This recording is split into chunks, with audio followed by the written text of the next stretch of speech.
Welcome to my Metric Maths Made Easy YouTube channel. Please remember to comment. Your comments are really appreciable. I'll make sure that I respond to each and every comment that you make, or to most of the comments. And then you subscribe also. It's free of charge, but subscribing makes me even make better videos. And then like and share. Now, this is video number 74, functions and graphs, still on the introduction. So now, give an example. But okay, what we have got y equals to mx plus c. Mx plus c, we call it a linear expression. But on the graphs, because it's a function of x, so we call it a linear function. Yeah? So, functions, so linear function. So functions and graphs.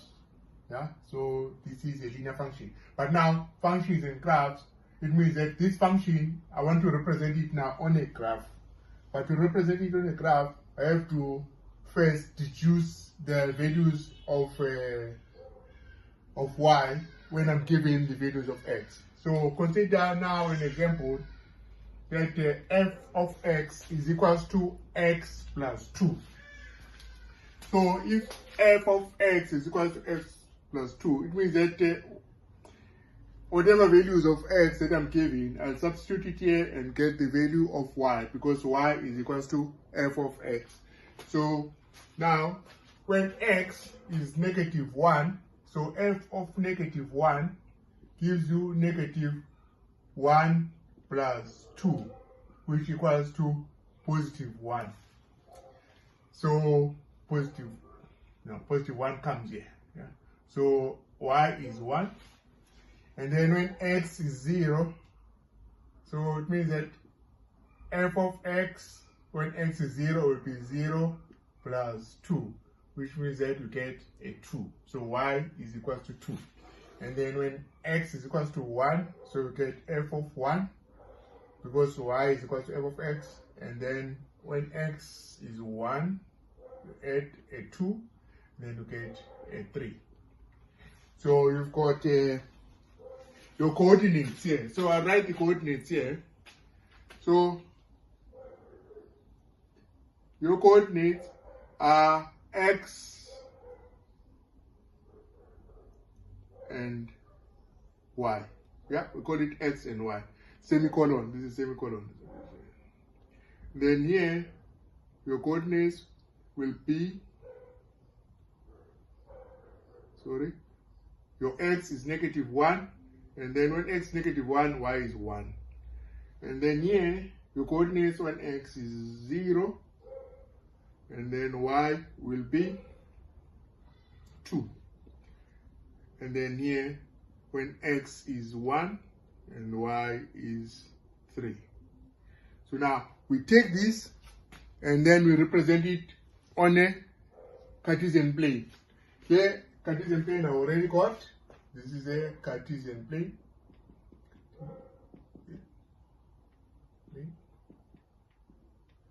So on a Cartesian plane, I've got the x-axis where y is equal to 0 anywhere along this line, and I've got the y-axis where x is equal to 0 anywhere along this line. So I'm representing this function on a Cartesian plane. So it's why functions and graphs. So this function now is going to be presented graphically, because it's easy to explain things if they are on a graph. So now what I have, I've got a point here. When x is negative 1, y is 1. So when x is negative 1, this point here, yeah, along this line, x is 1 and y is 1. Yeah, this point here. Got one point there. And then I've got another point when x is 0, y is 2. So when x is 0, y is 2. It's also called the y-intercept. And then I've got the third point when x is 1, y is 3. When x is 1, y is 3. Oh, I should have put another point here. So let's just put another point here. Negative 1, negative 2. When x is negative 2, we get f of negative 2 equals to -2 plus 2. Now this will give you your y equal to 0. So you've got your coordinates of x equals to -2 and y equals to 0. So this point here, x -2 and y is 0.